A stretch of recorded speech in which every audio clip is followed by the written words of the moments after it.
Olá, bem-vindo, bem-vinda.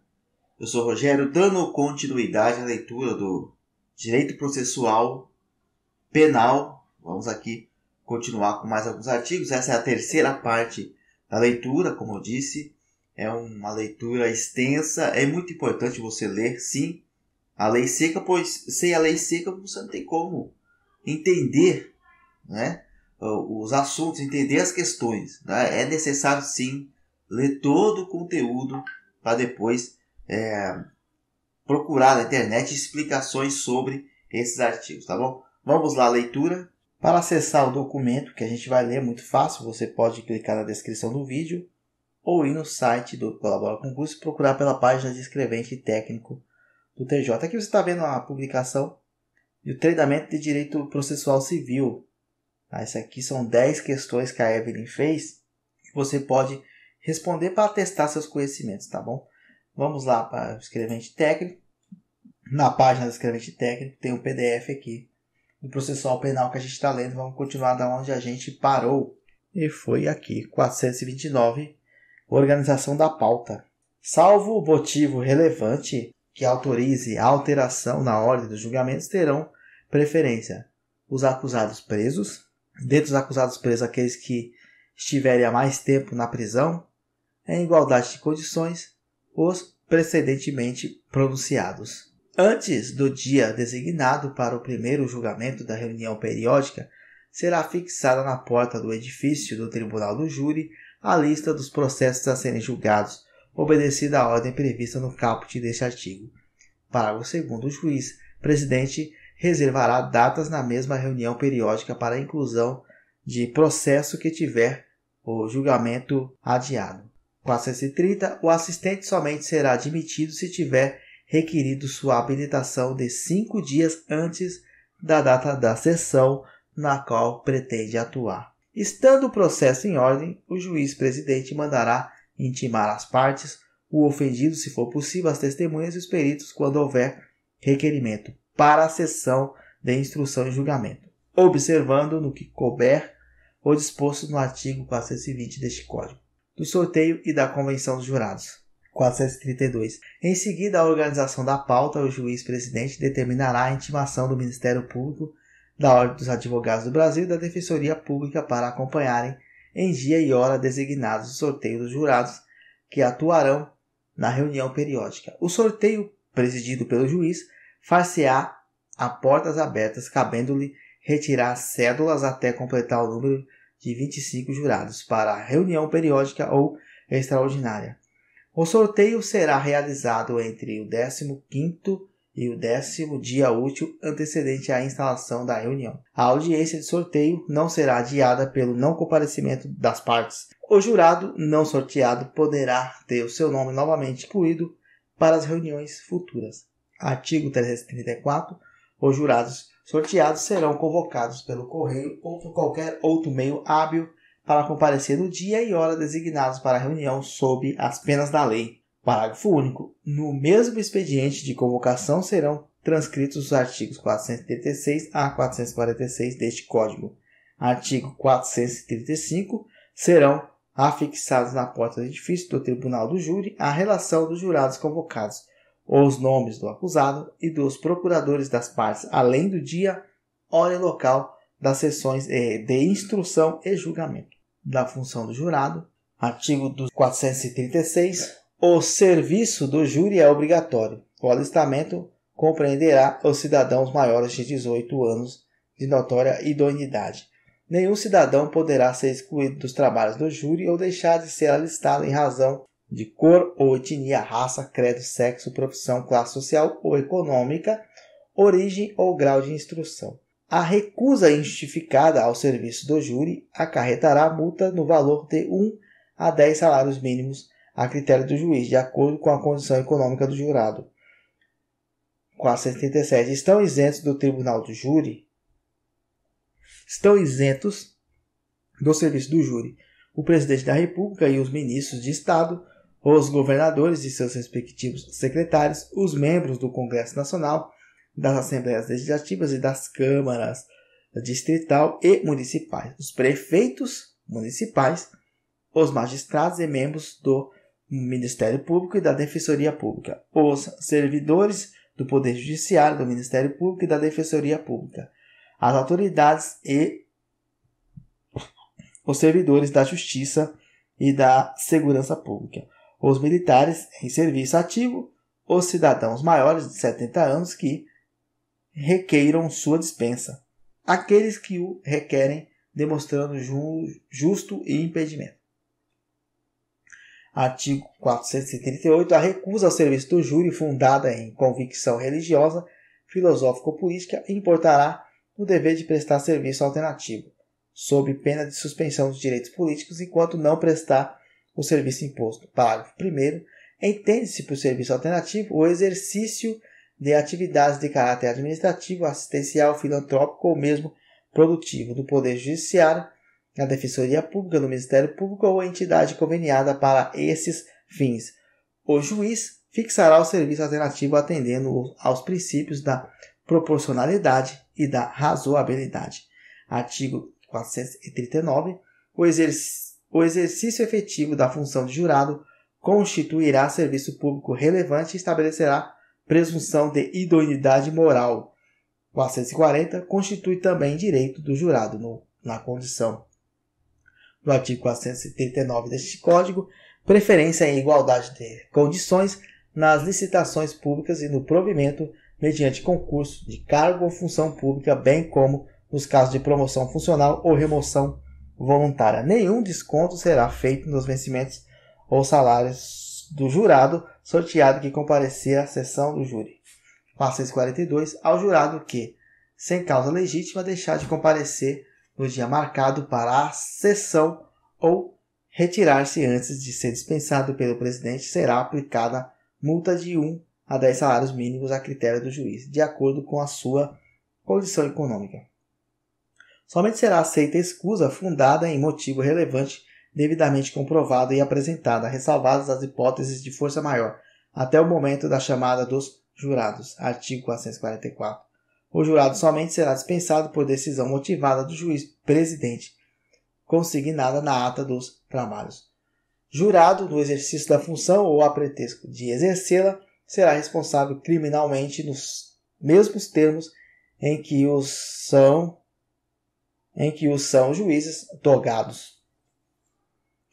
Aos suplentes, quando convocados, serão aplicáveis os dispostos referentes às dispensas, faltas e escusas e à equiparação de responsabilidade penal prevista no artigo 445 deste Código, da composição do Tribunal do Júri e da formação do Conselho de Sentença. 447. O Tribunal do Júri é composto por um juiz togado, seu presidente, por 25 jurados que serão sorteados dentro dos alistados, 7 dos quais constituirão o Conselho de Sentença em cada sessão de julgamento. São impedidos de servir no mesmo conselho marido e mulher, ascendente e descendente, sogro, genro ou nora, irmãos e cunhados durante o cunhádio, tio e sobrinho, padrasto, madrasta ou enteado. Aqui é irmãos e cunhados durante o cunhádio. Se for um ex-cunhado, não tem problema. Tá? O mesmo impedimento ocorrerá em relação às pessoas que mantenham união estável reconhecida como entidade familiar. Aplicar-se-á aos jurados o disposto sobre os impedimentos, a suspeição e as incompatibilidades dos juízes togados. Não poderá servir o jurado que tiver funcionado em julgamento anterior do mesmo processo, independentemente da causa determinante do julgamento posterior. No caso do concurso de pessoas, houver integrado o conselho de sentença que julgou o outro acusado, tiver manifestado prévia disposição para condenar ou absolver o acusado. Dos impedidos entre si e por parentesco ou relação de convivência, servirá o que houver sido sorteado em primeiro lugar. Os jurados excluídos por impedimento, suspeição ou incompatibilidade serão considerados para a constituição do número legal exigível para a realização da sessão.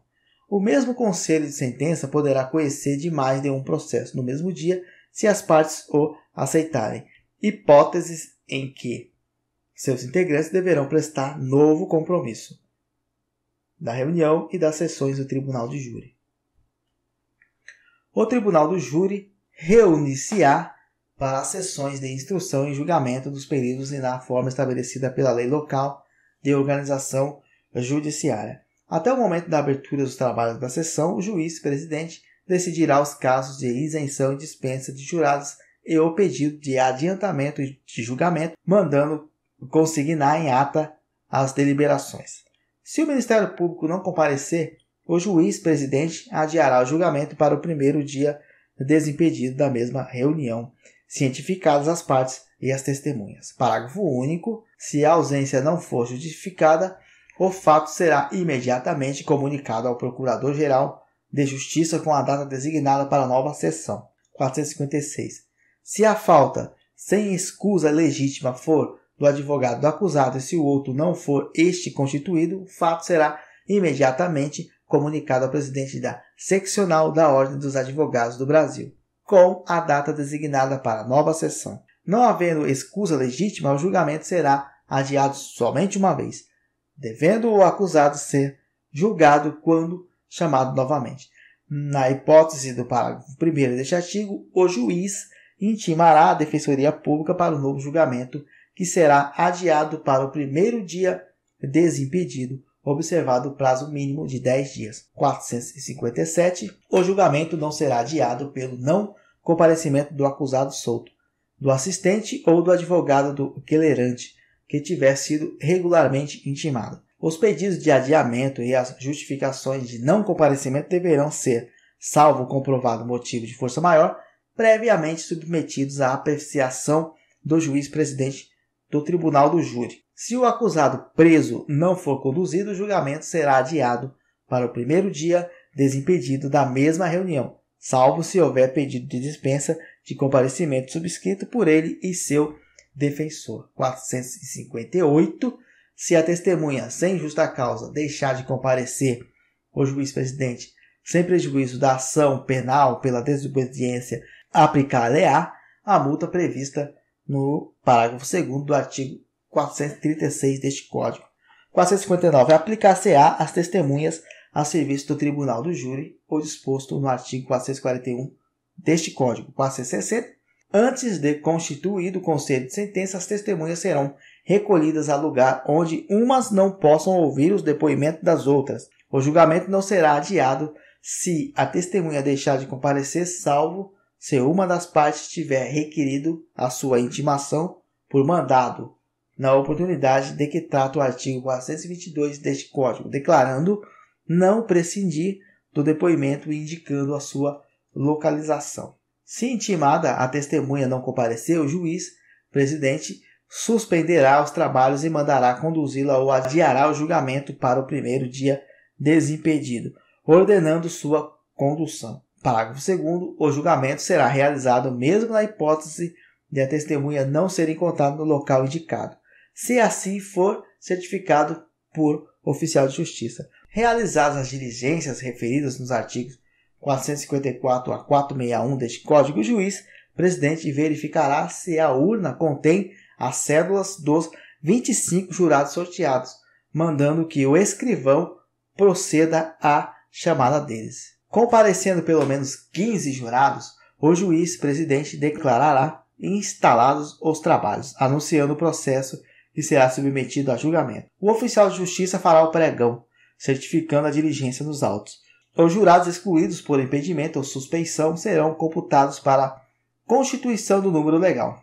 Não havendo o número referido no artigo 463 de Código, proceder-se-á ao sorteio de tantos suplentes quantos necessários e designar-se-á nova data para a sessão do júri. Os nomes dos suplentes serão consignados em ata, remetendo-se o expediente de convocação com observância do disposto nos artigos 434 e 435 desse Código. Antes do sorteio dos membros do Conselho de Sentença, o juiz-presidente esclarecerá sobre os impedimentos, a suspeição e as incompatibilidades constantes dos artigos 448 e 449 deste Código. O juiz-presidente também advertirá os jurados de que, uma vez sorteados, não poderão comunicar-se entre si e com outrem, nem manifestar sua opinião sobre o processo, sob pena de exclusão do Conselho e multa, na forma do parágrafo 2º do artigo 436. A incomunicabilidade será certificada nos autos pelo oficial de justiça. 467. Verificando que se encontram na urna as cédulas relativas aos jurados presentes, o juiz presidente sorteará 7 dentre eles para a formação do conselho de sentença. Então, ficou claro aqui que o conselho de sentença tem quantos? 7. Tá? 468. À medida que as cédulas forem sendo retiradas da urna, o juiz presidente as lerá e a defesa e depois dela o Ministério Público poderão recusar os jurados sorteados até 3 cada parte sem motivar a recusa. Parágrafo único. O jurado recusado imotivamente por qualquer das partes será excluído dessa sessão de instrução e julgamento, prosseguindo-se o sorteio para a composição do conselho de sentença com os jurados remanescentes. Se forem 2 ou mais os acusados, as recusas poderão ser feitas por um só defensor. A separação dos julgamentos somente ocorrerá se, em razão das recusas, não for obtido um número mínimo de 7 jurados para compor o conselho de sentença. Determinada a separação dos julgamentos, será julgado em primeiro lugar o acusado a quem foi atribuída a autoria do fato ou, em caso de coautoria, aplicar-se-á o critério da preferência disposto no artigo 429 deste Código. 470. Desacolhida a arguição de impedimento, de suspeição ou de incompatibilidade contra o juiz, presidente do Tribunal do Júri, órgão do Ministério Público, jurado ou qualquer funcionário, o julgamento não será suspenso, devendo, entretanto, constar da ata o seu fundamento e a decisão. 471. Se, em consequência do impedimento, suspeição, incompatibilidade, dispensa ou recusa, não houver número para a formação do Conselho, o julgamento será adiado para o primeiro dia desimpedido após sorteados os suplentes, com observância do disposto no artigo 464 deste Código. 472. Formado o Conselho de Sentença, o presidente, levando-se e com ele todos os presentes, fará aos jurados a seguinte exortação: em nome da lei, concito-vos a examinar esta causa com imparcialidade e a proferir a vossa decisão de acordo com a vossa consciência e os ditames da justiça. Os jurados, nominalmente chamados pelo presidente, responderão: assim prometo. Parágrafo único. O jurado em seguida receberá cópias da pronúncia ou, se for o caso, das decisões posteriores que julgam admissível a acusação e do relatório do processo. E depois a gente continua lá da instrução em plenário. É isto, em breve a gente vem com mais leituras para complementar essa parte, talvez chegue até a parte 5. Essa parte 3 vai ter a 4 e a 5, e aí no final da leitura a gente responde questões sobre processual penal. Tá bom? Muito obrigado, até a próxima. Valeu!